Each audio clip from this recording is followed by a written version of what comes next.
Welcome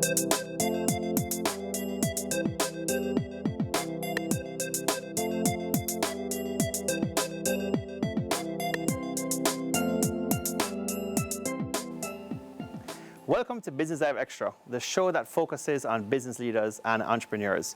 We've been hearing that data is a new oil for a while now. In this week's episode, we're talking to a man who is an expert in the field. It's an emerging area that our guest has been studying astutely for the past 20 years. He's an attorney at law who earned his first degree at the University of West Indies, UWI-Mona, before going on to earn his master's in IT and management at Erasmus University in the Netherlands. He is a top data protection officer in the country, leading the conversation on privacy. And he's an Ironman. That's right, he competed in the Atlanta staging of the competition last year. That's right, our guest today is Chuk Cameron, founder of Design Privacy, a consulting firm which helps clients comply with privacy laws and build trust with their customers.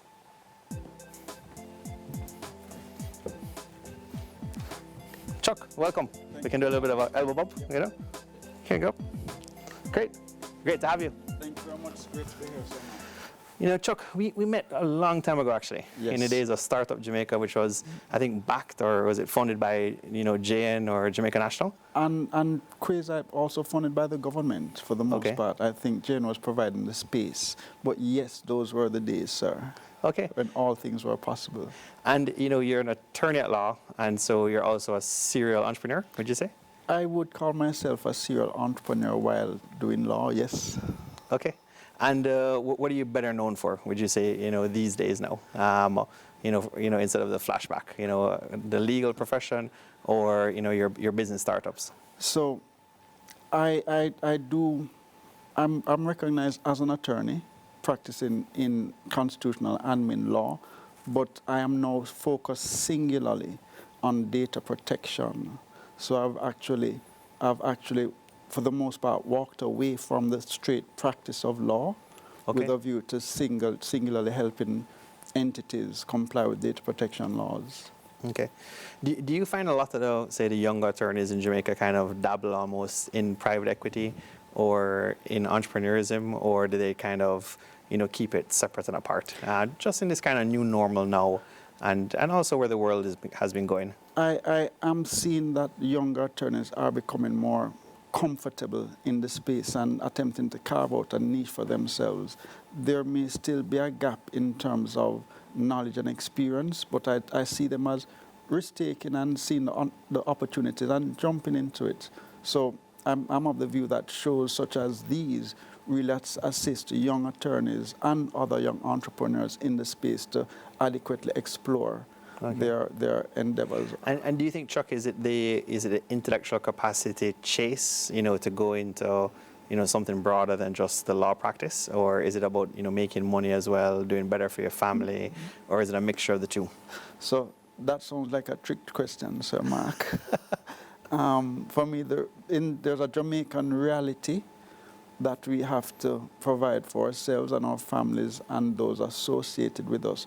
So before we can get into ethereal intellectual pursuits, it's really about creating better opportunities for ourselves and our families and those around us. Right. Okay.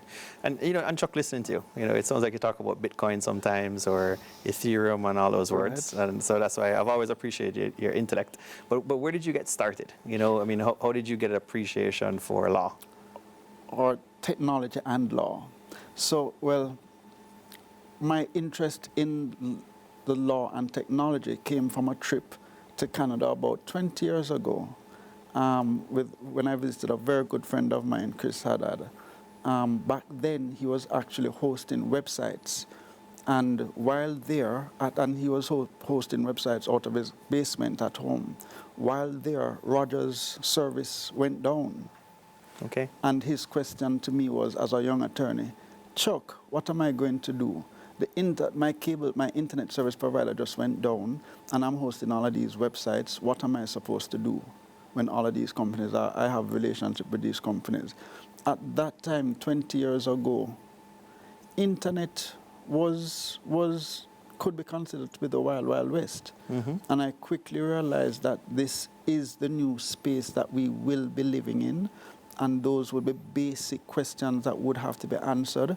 And I further realized that that is something that I wanted to be part of the future and add value in taking us into that future.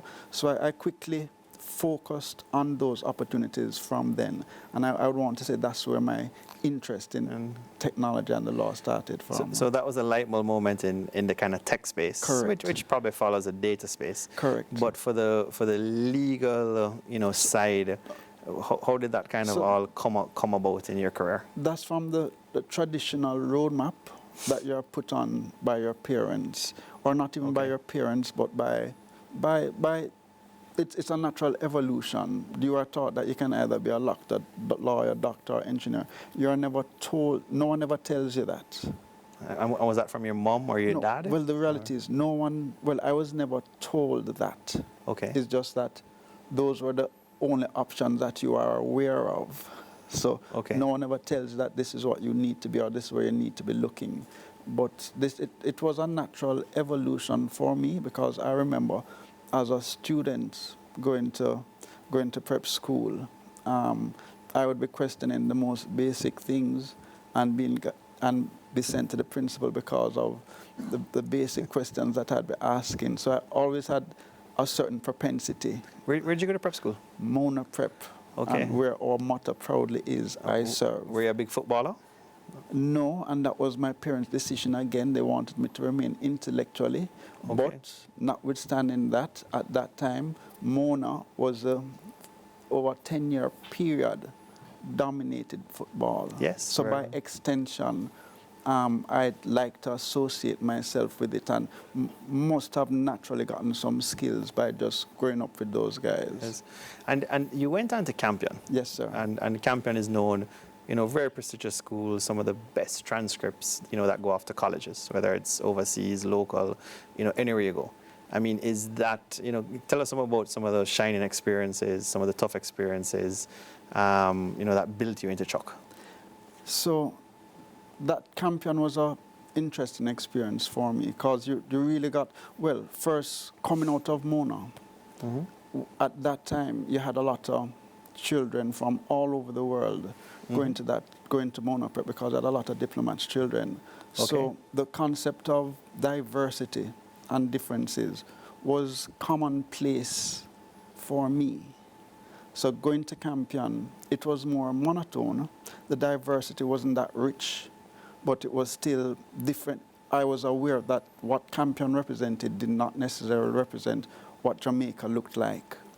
But it was an opportunity for me to see where do I, Chuck Cameron, fit in the broader pool. So prep school is often most people usually sign in that very small pond. So the question for me was, so where do I fit in this bigger ecosystem? Our tertiary education in general in Jamaica, and this is my personal experience, wasn't necessarily very inspiring. So while Campion pushed for excellence, and that's what Campion, that is what defines Campion, excellence, it still remained on one track, where the option that I speak of, most of my friends are either lawyers, doctors, or bankers, or engineers. And the world is made up of much more than that. Sometimes persons say, the network you build, makes you more successful than just the education. I mean, have you really kept in touch, or would you say the network you built at, whether it's your, high school level, your other education level, has made you successful, or, as Chuk, going forward with your tech endeavors, your legal practice?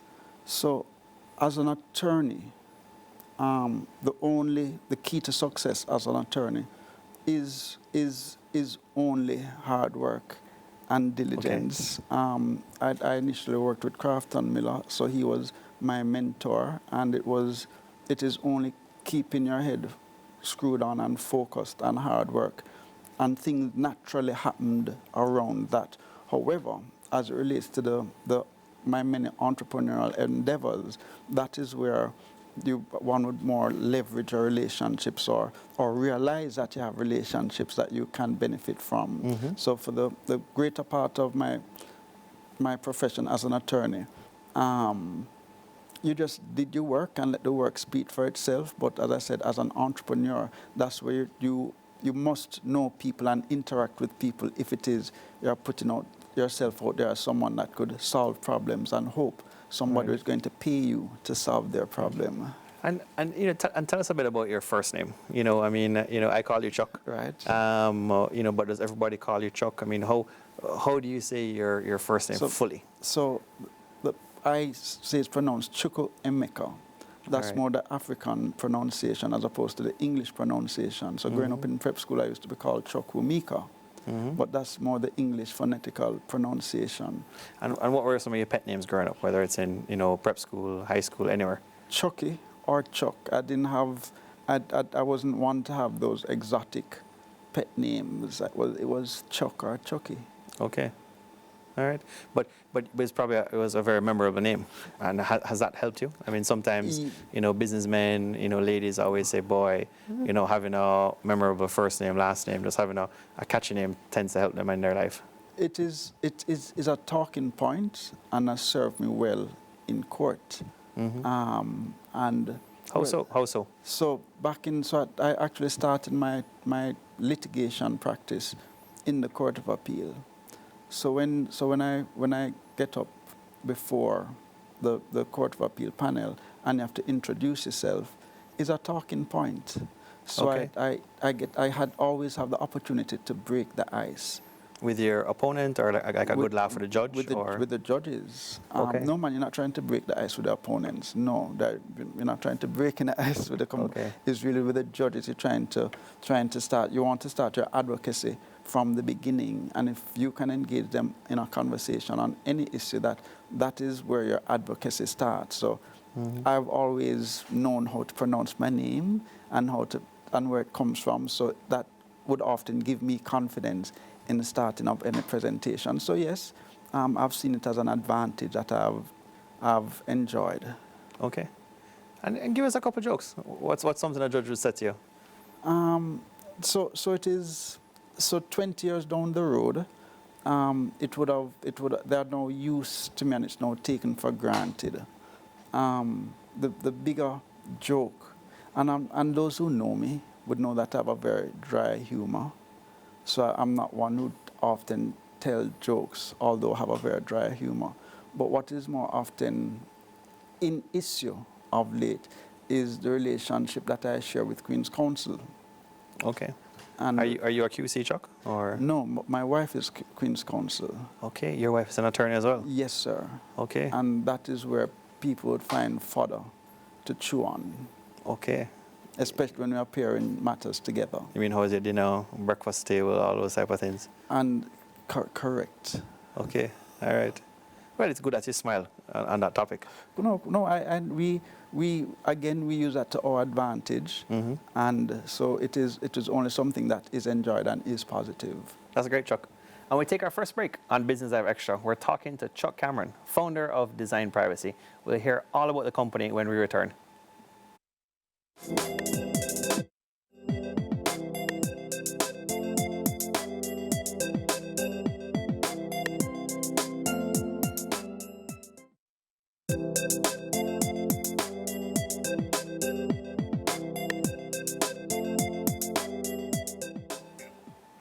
Welcome back to Business Live Extra. We're talking to Chuck Cameron, founder of Design Privacy, a consulting firm that helps clients comply with privacy laws and build trust with customers.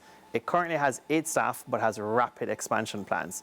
The environment is changing quickly as strict data protection laws like Europe's Gdpr come online. Companies can be fined up to 10 million euros at the lower level, or 2% of worldwide annual revenue. The upper level is twice that at 20 million euros or 4% of the worldwide annual revenue. Google was fined 50 million euros back in January or last year for non-compliance. Let's hear more now from founder Chuck Cameron.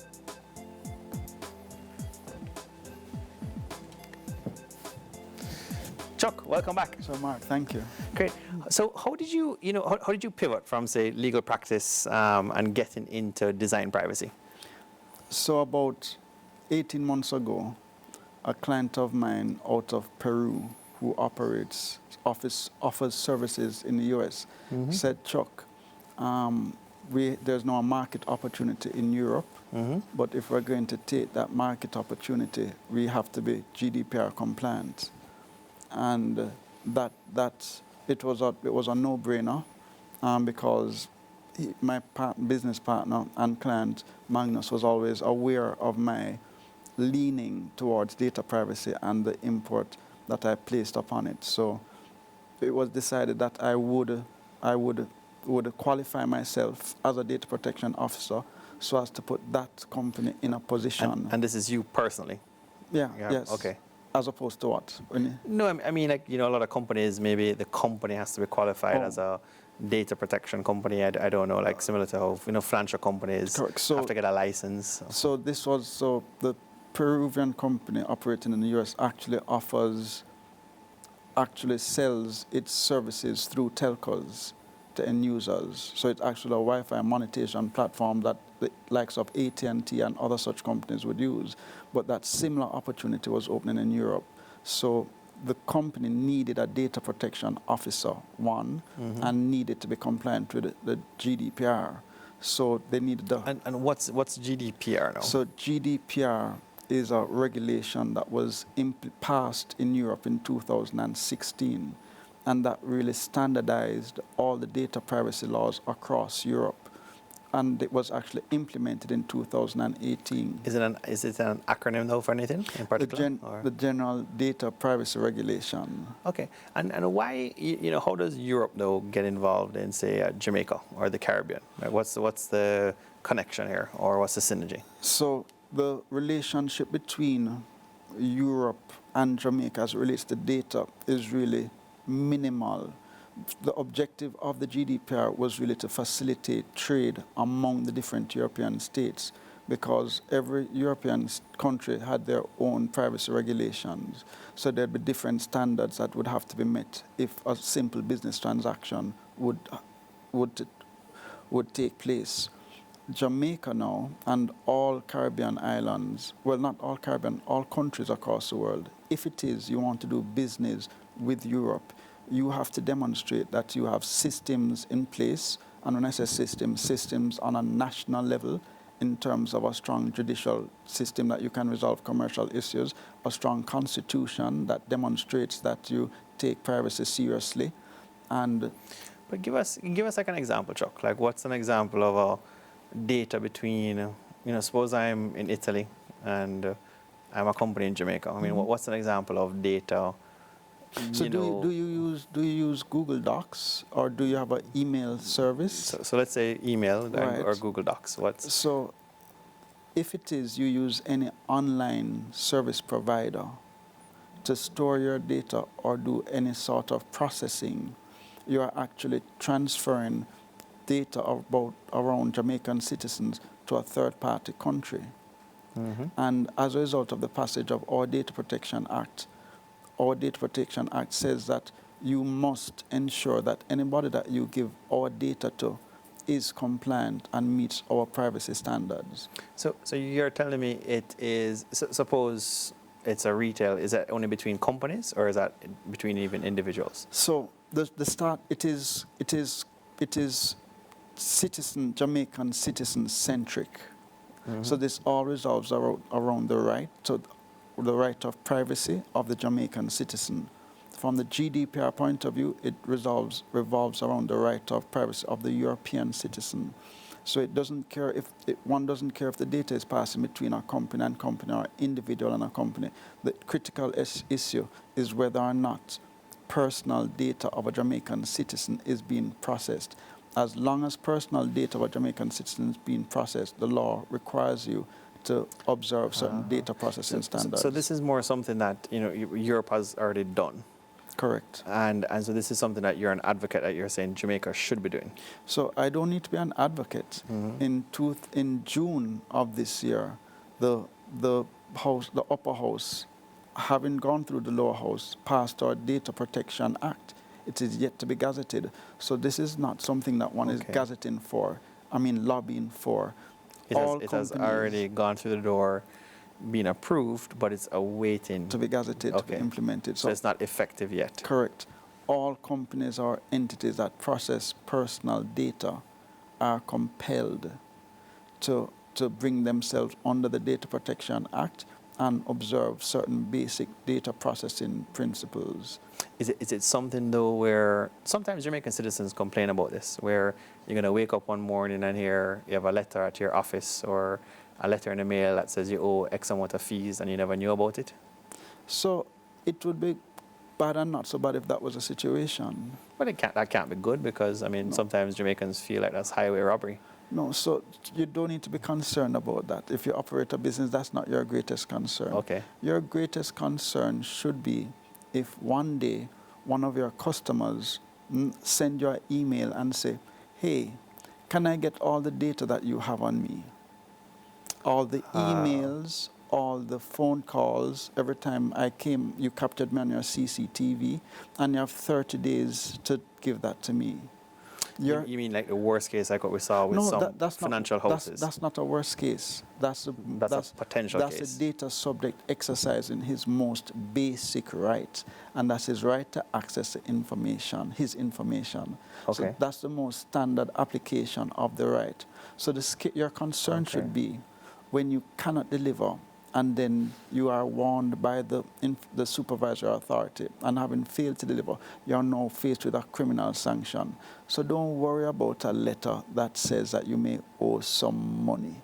That is the least of the concerns. From a country standpoint, in Jamaica right now, there's no authority yet that can say, well, like what has happened in Europe and other countries, that there's a fine for this, or like a Wells Fargo case in the US. So those type of incidents. It is contemplated that there will be set up an information commissioner, very similar to the INDICOM that we spoke of earlier, and that they have already gotten a consultant to define the cost and budgeting and all the roles that need to be played. And the legislators have indicated that in the next financial term, the budget would actually be allocated. Do you have confidence it will have teeth, or will it just be a kind of org chart? So when you are reading the fines and sanctions that were in place for the European legislation, we have similar sanctions. Our sanctions have gone to the extent where you are faced with criminal sanctions for breach of a data subject right. So when you have criminal sanctions and the possibility of 4% of your gross annual revenue being as a sanction, that to me equates with some serious teeth.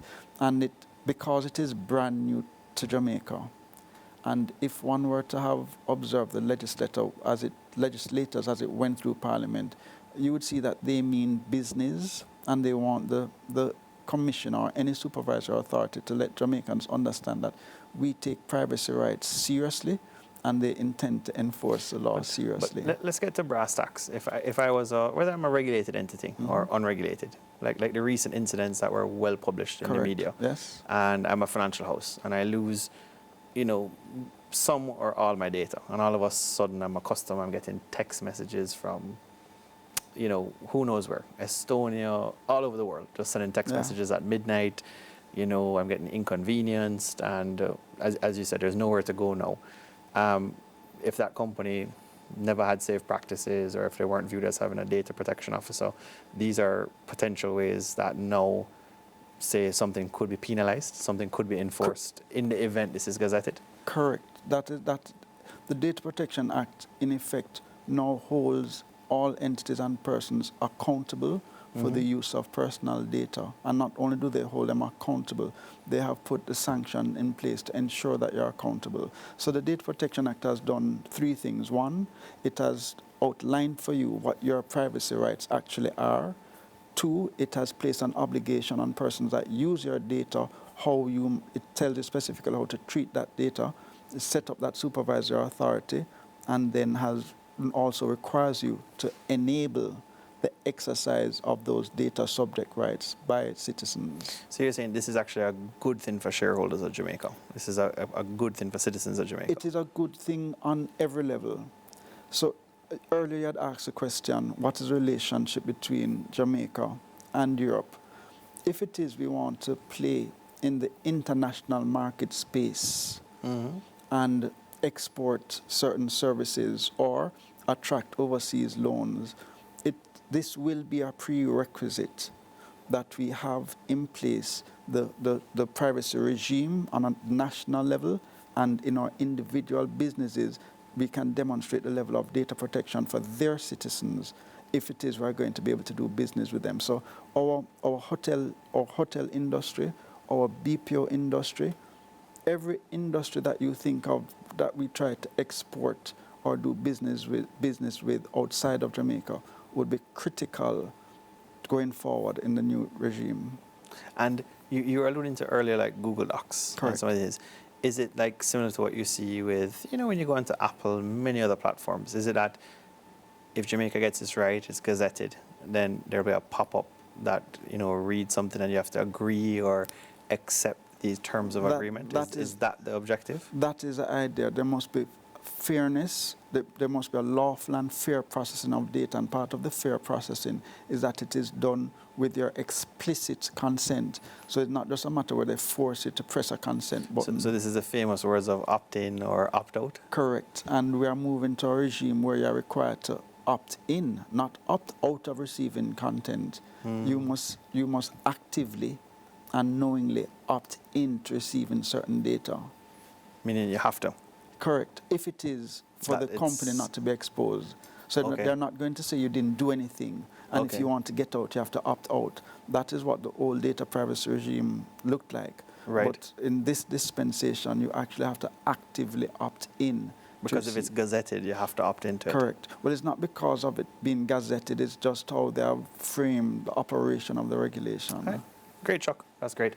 And we take another break on Business Live Extra. We're talking to Chuck Cameron, a man who takes data privacy seriously. More when we return.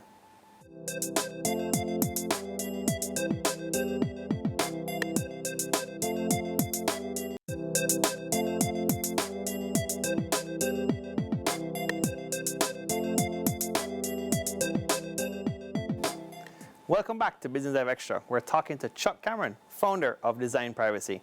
It's a data protection consultancy born out of a need to help Jamaican businesses navigate the new environment. In June, the Data Protection Bill was passed by Senate. It provides guidelines on how the personal data should be collected, processed, stored, used, and disclosed in physical or electronic form. It requires that data should only be obtained on specific lawful purposes with the consent of the individual. The legislation also stipulates that the data must be protected using appropriate technical and organizational measures and be disposed of in accordance with the regulations.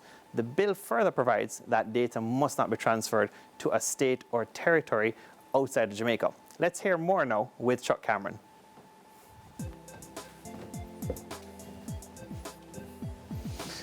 Chuck, we're back with Business Live Extra. Glad to still be here. Yeah. So how, we get the privacy side, but how did you come up with the name Design Privacy? So Design Privacy. So in the GDPR, there's actually a requirement that you design privacy into your systems, especially if building out a new solution. But prior to that, I have really adopted the concept of design thinking. So it is moving away from the traditional way of approaching problems, but really taking a human-centered, multilateral approach to solving problems. So I thought it worked perfectly, and it has gotten some traction in the marketplace. So that's how we came up with Design Privacy. And you're operational, of course, and you're fully incorporated in Jamaica. Yes, please. Well, we haven't found the appropriate vehicle that we're going to use as yet. We're still early in the game. Okay. And what services, you're a consulting firm, but what services do you offer? And just walk us through. I mean, how do you help a company, prepare for this? So we have seen different means by which we enter the market and how we offer value. So the primary, what we do first and we're actually setting up a different arm, is to sensitize and make people aware through training courses. So that's the first thing. What does the Data Protection Act mean to me and my business? So we put on a series of one-day courses or two-day courses to in-house for companies or just for persons to attend arbitrarily. So that's one aspect of the business. Another aspect of the business is for those companies who are risk-averse and are used to regulation, we actually go in and implement or assist you to implement your data protection compliance program. And when the legislation is actually passed, one of the requirements for most entities is that you must have a data protection officer. We actually offer that service as a service, because the challenge a lot of businesses would face is that where are you supposed to find a data protection officer? When you say you offer that service, you'll be like offer a recruiting service, or just to find them and then deploy them, or will you actually offer you'll actually physically put them in the person's office? No, so we will be your data protection officer. Okay, because it requires a specific training and skill sets. Is it a certification as well? So it is a certification. So I actually went to the UK to get trained as a master data protection officer. But we have a master class. But outside of even any specific training, it does require an in-depth knowledge of the laws in relation to that industry, the information technology and cybersecurity, and of course specific knowledge around the Data Protection Act. And in addition to that, you may want to know how to use project management to implement programs, and have great communication skills with the board, because it must be driven from the top. So it does require a unique skill set. Yes. No, very interesting. So, and when you mention that, most companies, what does that mean? Are these going to be you said earlier, telecom? Is it like financial telecom, government agencies? I mean, if you have a food service company, that probably doesn't need one, but what do you really define as most companies will need this role? So the legislation says that all data controllers that process large amount of personal data or process sensitive data, or a government agency that processes personal data must have a data protection officer. Before it reached the Senate, before it reached Parliament, they actually had it that all data controllers, all companies would need data protection officers, but there was some pushback, and it's only those three category of entities. But those three category of entities represent a large amount of Jamaican companies. But let me be very clear, even in that, not because you don't need a data protection officer means that you are not subject to the Data Protection Act. It just means that you don't have to appoint a person by the name of data protection officer. Who is in-house. Correct. Okay. But you still have to comply. As long as you are processing personal data and making a decision as to how personal data is used, you are still compelled to comply with the Data Protection Act. I got you. Okay. And do you find that, how do you manage the liability? Will the person actually, will the contract be with your company, or will the person be, hired? A lot of Jamaican companies want a person to work full time for them, but how do you foresee that kind of coming on stream and being strategic about it? So the beauty about it is that the legislation removes any liability from the data protection officer, because ultimate responsibility does rest and reside with the data controller. So that's why you hear me. So the data controller really can't just indemnify themselves and say the onus is on the company. Correct. So it is when you do your data protection impact assessment, your risk assessment as it relates to your exposure, given the data you process, you may end up having to indemnify the risk or pass risk off to a third party. If at the end of the day you have decided that, okay, the business is exposed to this risk over here, that type of risk because of this type of data processing, and there's nothing much we can do apart from just indemnify ourselves through insurance. So there is a space for insurance, but that is after you have done everything else that you can do. But the Data Protection Act has opened up an entirely new different industry, because even for Jamaica, for the world. Because GDPR-like regulation is being passed across the world. So it is a new international industry. And I was just making reference to insurance companies that will now be required to, well, there's a business opportunity to offer not necessarily cybersecurity insurance, but insurance against data protection action or suit. So that is another spin-off that presents itself immediately. Okay, okay. And you mentioned you have 8 staff, right? Correct. I mean, what are kind of these staff doing? What's the makeup? And how does the company function right now? So the 8 staff more speaks to partnerships that we have developed. So we have a core team.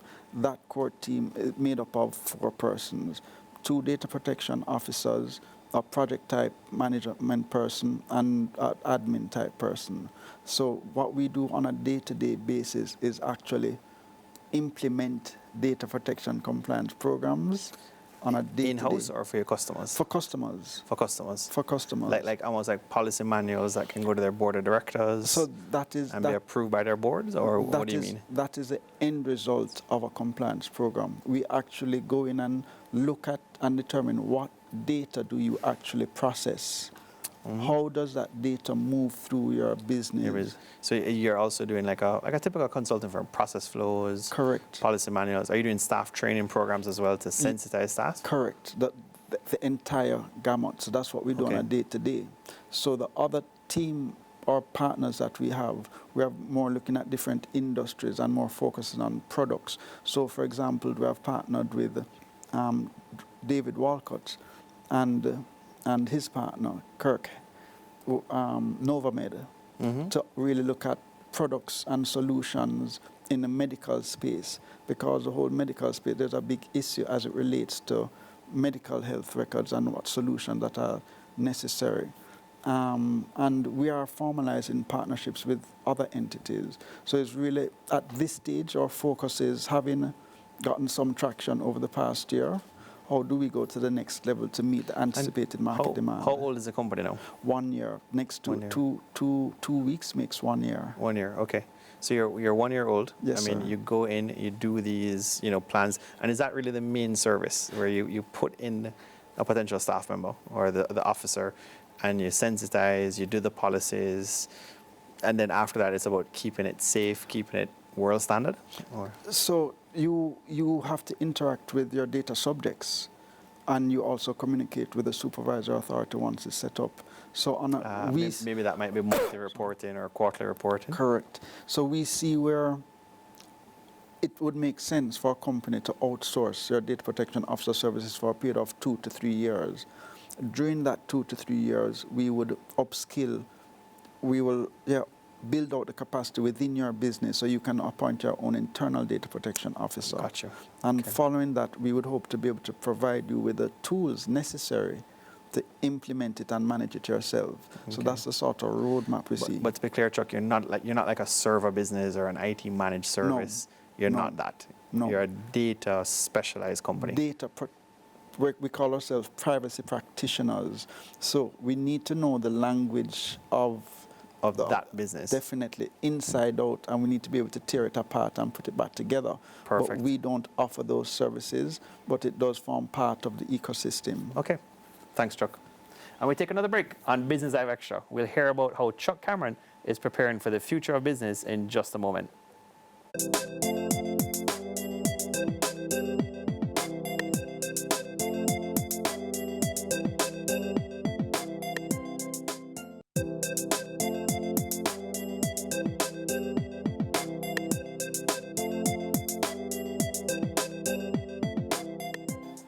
Welcome back to Business Live Extra. We're talking to data protection specialist Chuck Cameron. 2020 has been a difficult year for some. For others, the pace of change caused by COVID-19 pandemic is welcome. It comes as we're in the throes of the 4th industrial revolution, which is basically about applying digital technology to our world to make our lives and work more efficient. Economists and analysts are transfixed on the future of work and jobs of the future. There is some fear and trepidation about the number of jobs and industries that are likely to be lost. Here in the Caribbean, there's great optimism over promising new sustainability and green energy industries. This includes the blue economy, which focuses on ocean resources for economic growth, job creation, and ocean ecosystem health. Let's hear more about what role Chuk Cameron is playing in this new economy now.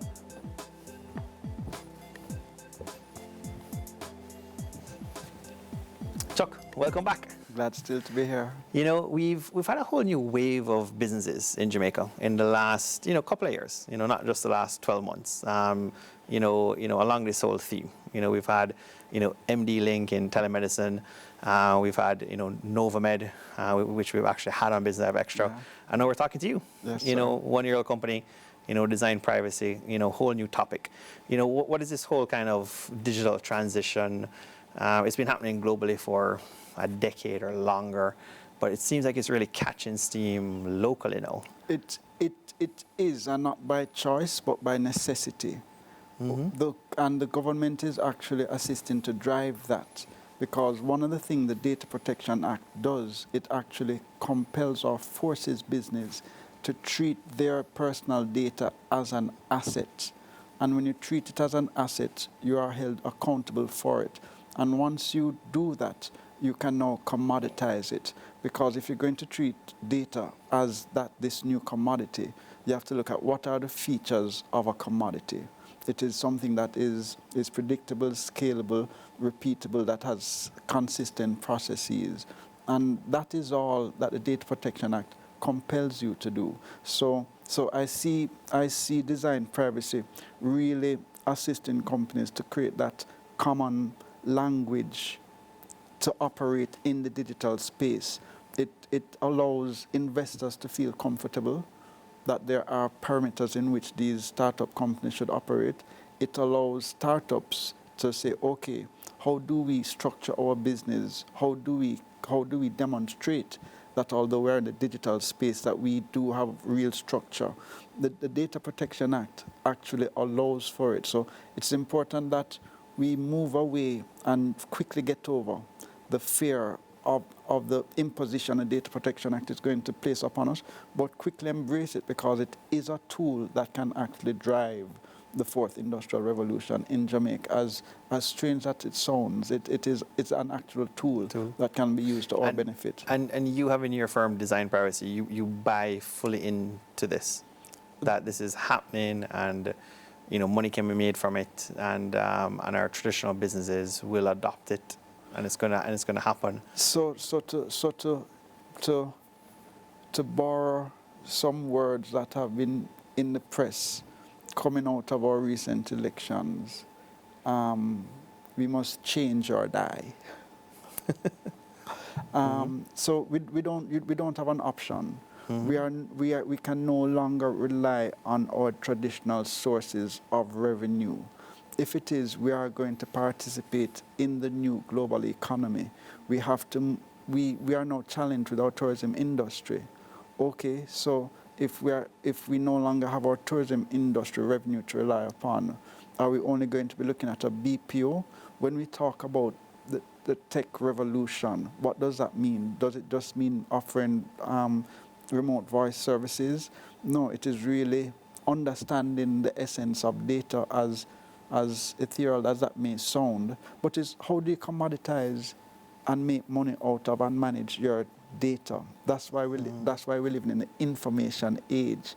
So if you don't capture the basic building blocks of the information age, we will not be able to participate in the information age. You as a stakeholder, with your company now, Design Privacy, are you happy with the investments poured into the sector, or the speed at which things are happening? Whether it be public sector, private sector, the number of deals you're seeing, or do you think we're still, behind the 8 ball? I think over the past 4 to 5 years, there has been a drive to explore this new space. But I am happy with the signals that the government has sent. I'm happy with how the market has responded, with the early investors willing to take certain risk. What needs to happen now is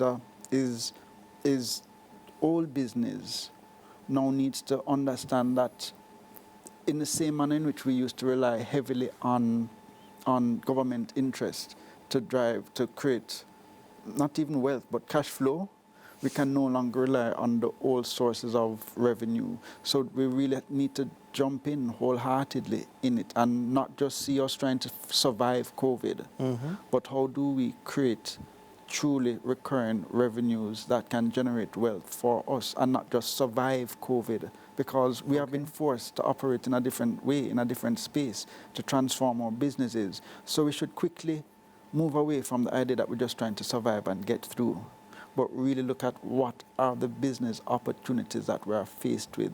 How can we leverage our international market space?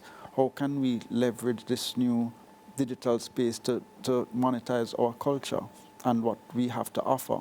So it is more than just surviving the pandemic, it's really embracing it. But do you feel though, I mean, even the Prime Minister makes mention of this. I mean, similar to how at the time the Minister of Finance, PM spoke about Wigton, very positively. Correct. Jamaica. I mean, both sold like hot bread. Do you feel the government also needs to speak more, whether it's aggressively, positively on this whole digital transformation, not just on JIS, but, as positive sectors? These are the sectors to go into and give more case studies, realities to go into, similar to, you listen to the PSOJ or even the JMEA more so, talking about they want to hear more about manufacturing, more about, agriculture or even agro-processing, going further down. But it seems there's still not clarity on, do we go more into digital, or what sector should we be going into? There are two things that I think the market should look at. One, not even what the government has said, but what it has done. It has committed to making e-government a reality, and we have gone very far down the road. So a business must look at itself and say, if this archaic bureaucratic machinery can offer its services online, what am I doing as an entrepreneur who is much smaller and much more nimble? So we are forced to engage with the government electronically. That's one. When you look at the cabinet and the recent appointments that have been made, when you look at the Minister of Technology, that has been the most talked about appointment. But one thing that he has said in his defense, and we are aware of, he gets things done. So when we hear about this island-wide Wi-Fi hotspots, I take it as a fait accompli. And the first thing that must happen is that there must be that ecosystem, and there must be connectivity. So once we solve that problem, and then the government has demonstrated how you can offer services on top of that connectivity, the business sector is compelled to follow. So it's not only are they saying that this is where we need to be looking, they are demonstrating how to offer services in that manner, in this space.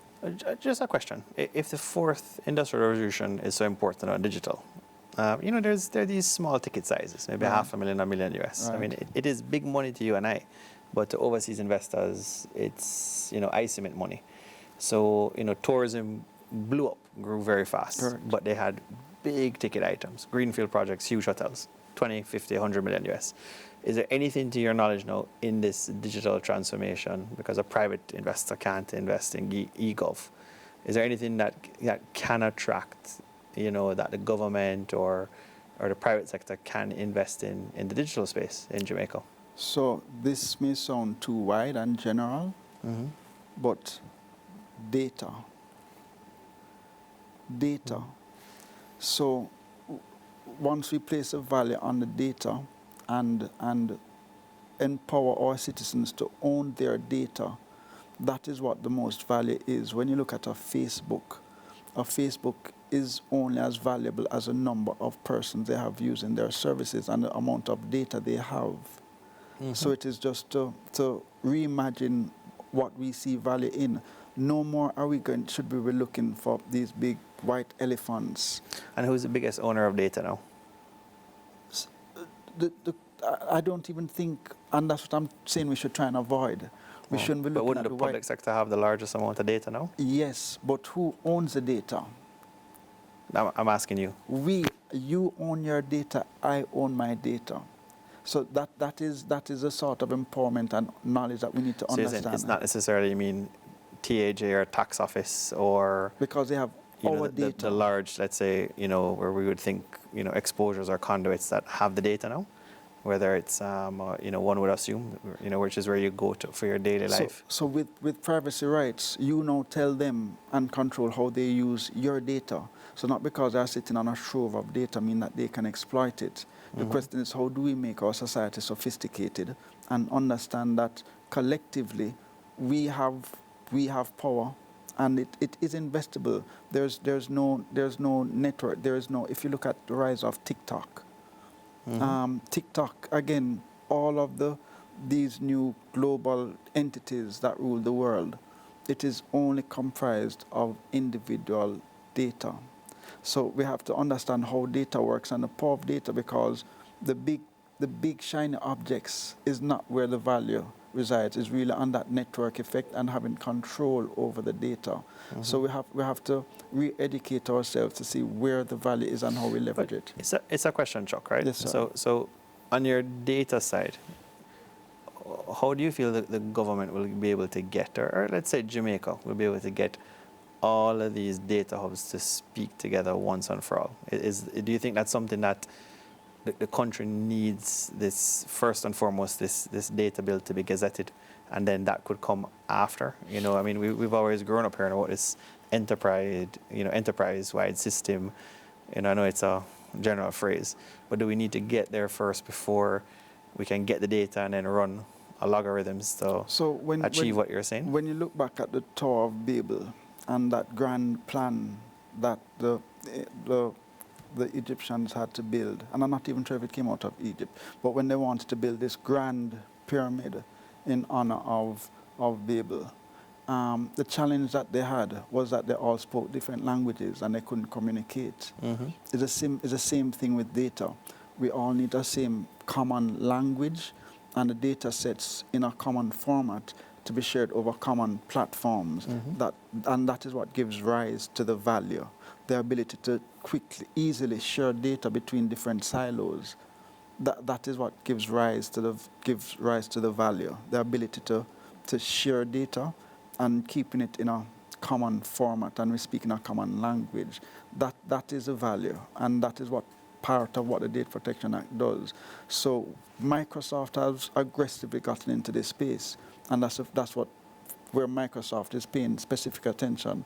They are looking at industry by industry and creating a set of common languages for the medical industry, for the legal industry, for the insurance industry, because it's only when we're all speaking the same language and you have the same legislation. So can your firm, besides the officers, the policies, can you help drive this integration for the country? Definitely, and the legislation contemplates that. The legislation contemplates industries presenting themselves before Parliament and saying, hey, this is a construct of how we see data being treated in our industry that works for us above and beyond what's in the legislation. And yes, we are seeking to empower individual companies in these industries and at times taking industry leads to sort of create this common position that we hope will drive Jamaica forward. Chuck, before we close, do we see NIDS in 2021? Don't be surprised if we see it in 2020. Chuck, it's great having you. No, my pleasure. On Business great. Live. Yes, appreciate it. That's it for another edition of Business Live Extra. Remember, business has only two functions: marketing and innovation. We've been talking to Chuck Cameron, founder of Design Privacy and expert in the field data protection. Don't forget, you can watch us online at cvmtv.com/business. Thanks for joining us.